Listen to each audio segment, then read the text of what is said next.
think as we look at what we have, we need to inventory the benefits along with the shortcomings. And the focus has been on shortcomings, but there are certain benefits, one of which is that the current 7-seat at-large council elections provide a form of proportional representation. A point of view can get a council member or two council members elected, whereas if you had a race where one person determined the agenda for the city for the next 2 years, you would lose that proportional representation and go to a strict majority or perhaps plurality point of view.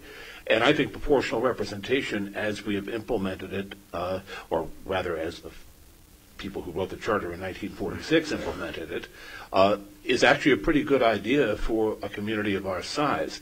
Certainly, since that time, the city has increased in complexity, not so much in size in terms of residents, but certainly in terms of the number of people here every day, and in terms of the scope of the municipal corporation, which we as policymakers oversee. There's been tremendous growth.